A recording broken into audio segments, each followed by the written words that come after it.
बिस्मिल्लाहिर्रहमानिर्रहीम अस्सलाम वालेकुम डियर स्टूडेंट्स। इस वीडियो में मैं आपके साथ डिस्कस करूंगा आपकी 10th क्लास फिजिक्स की बुक का चैप्टर नंबर 15 और चैप्टर नंबर 15 की एक्सरसाइज का न्यूमेरिकल 15.3। तीसरा न्यूमेरिकल बेटा हमने करना है 15वें चैप्टर का 10वीं क्लास फिजिक्स की बुक का। ये बेटा न्यूमेरिकल जो है इसमें जो गिवन डाटा हमें दिया हुआ है वो मैंने यहाँ पे सारा लिख दिया है, जो चीज़ फाइंड करनी है वो भी लिख दी हुई है। लेकिन अब बुक से इसकी स्टेटमेंट को पढ़ेंगे हम और स्टेटमेंट को पढ़ के इसको समझेंगे और फिर इसको सॉल्व करेंगे। स्टेटमेंट में बेटा जो बात लिखता है वो कहता है, आपने बुक खोल के इसकी स्टेटमेंट पढ़ लेनी है। कहता है a step down transformer has a turn ratio of 1:100। कहता है एक स्टेप डाउन ट्रांसफार्मर है जिसकी टर्न रेशियो कितनी दी हुई है, जो है वो 1:100 दी हुई है। बेटा इससे जो पीछे वाला सेकंड वाला न्यूमेरिकल था उसमें भी ये टर्न रेशियो सेम थी 1:100, लेकिन उसमें 1 जो था वो प्राइमरी कॉइल की नंबर ऑफ टर्न्स थी और 100 सेकेंडरी कॉइल की नंबर ऑफ टर्न्स थी। लेकिन क्योंकि वो स्टेप अप ट्रांसफार्मर था तो मैंने बताया था स्टेप अप में फर्स्ट वैल्यू को प्राइमरी की वैल्यू रखते हैं और सेकेंडरी को जो है दूसरी वैल्यू को सेकेंडरी की रखते हैं। लेकिन अगर बात की हो स्टेप डाउन की, और इसमें आप देख लें वो कह रहा है अ स्टेप डाउन ट्रांसफार्मर, यानी एक स्टेप डाउन ट्रांसफार्मर है और उसकी जो है ये रेशियो दी हुई है। इसका मतलब स्टेप डाउन में हमने उल्ट करना है, जो पहली वैल्यू है वो सेकेंडरी कॉइल की है और जो दूसरी वैल्यू है वो प्राइमरी कॉइल की है। तो सेकेंडरी की वैल्यू 1 आ गई और प्राइमरी की बेटा कितनी आ गई, 100 आ गई। क्लियर होगी बात। अगर आपको जो है पिछला न्यूमेरिकल आप देखते हैं जो इसी चैनल पे आपको मिल जाएगा, वहां पे मैंने ये डिटेल में सारी बात बताई है कि स्टेप अप और स्टेप डाउन में फर्क क्या है। जब स्टेप अप हो तो पहली वैल्यू प्राइमरी की, दूसरी वैल्यू सेकेंडरी की, लेकिन अगर स्टेप डाउन हो तो पहली वैल्यू सेकेंडरी की रखनी है और दूसरी वैल्यू प्राइमरी की रखनी है। अच्छा, उसके बाद कहता है an AC voltage of amplitude 170 volt is applied to the primary coil. अब कहता है प्राइमरी कॉइल की जो वोल्टेज है वो 170 वोल्ट है, ये भी लिख ली। उसके बाद if current in the primary coil is 1 milliampere, अगर प्राइमरी कॉइल का जो करंट है वो 1 मिली अम्पेयर हो, यानी 1 मिली की जगह 10 की पावर -3 होता है, तो 1 मिली और 7 अम्पेयर। करंट का यूनिट अम्पेयर है, मिली जो है प्रीफिक्स है, उसकी जगह हमने उसकी वैल्यू लगा दी 10 की पावर 3।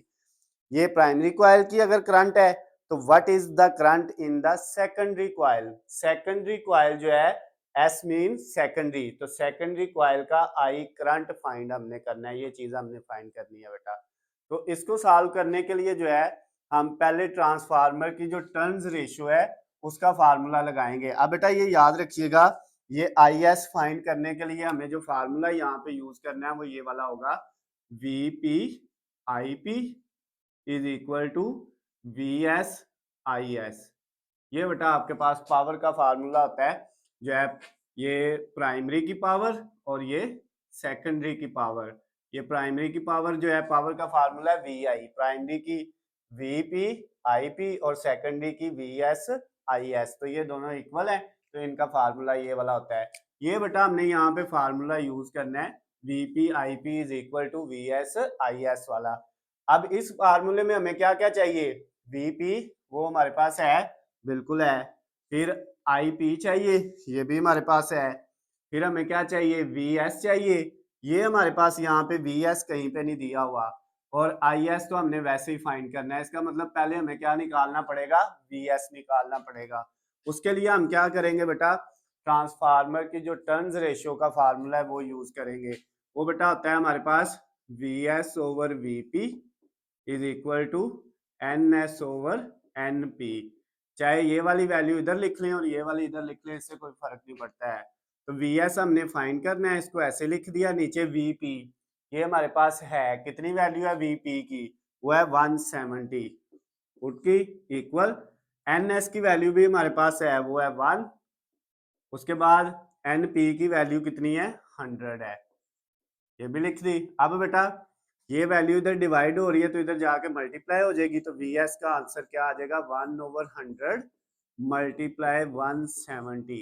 अब 170 को मल्टीप्लाई करेंगे 1 से और फिर किस पे डिवाइड कर देंगे, 100 पे। तो बेटा जब आप इसको 1 से मल्टीप्लाई करेंगे तो ये 170/100 ऐसे ही आ जाएगा, फिर इसको 100 पे डिवाइड कर देंगे। तो अब आप कैलकुलेटर पकड़ेंगे और 170 डिवाइडेड बाय 100 कर लेंगे तो बेटा आपके पास आ जाएगा 1.7, यानी जो VS है उसका आंसर आ गया 1.7।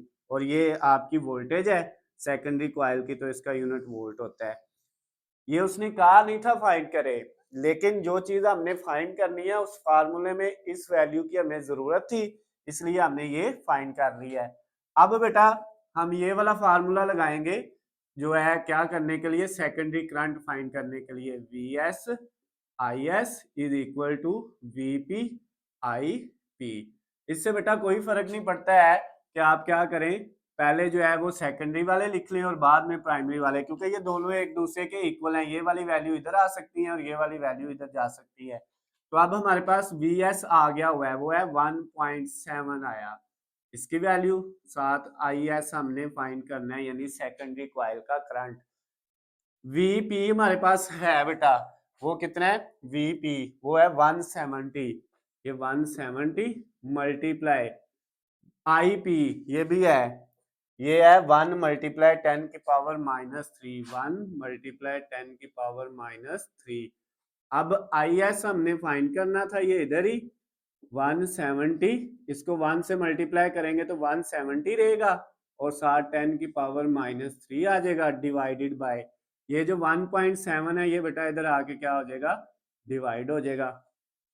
अब आपने क्या करना है, IS की वैल्यू हमारे पास आ जाएगी, 170 को डिवाइड कर लें 1.7 पे, इस वैल्यू को इस पे डिवाइड कर लें, 170 डिवाइडेड बाय 1.7, तो ये बेटा आ गया आपके पास 100, कितना आ गया 100, और साथ ये वाली 10 की पावर -3 एज इट इज आ गई।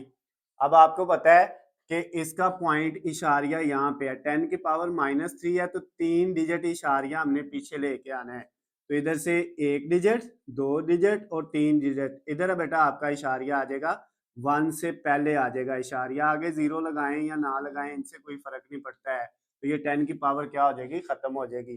तो ये जो इशारिया इससे पहले एक 0 लगा लें, तो आपका जो आंसर आ गया वो आ गया 0.1 आ गया बेटा।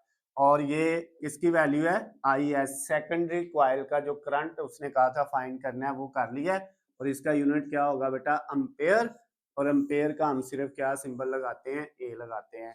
तो ये जो आपका थर्ड वाला न्यूमेरिकल था बेटा, तीसरा न्यूमेरिकल था 15वें चैप्टर का, वो कंप्लीट हो गया है।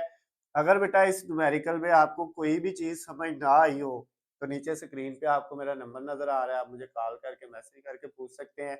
वीडियो पसंद आती है तो बेटा इनको ज्यादा से ज्यादा लाइक और शेयर करना है। अल्लाह हाफिज, खुश रहे।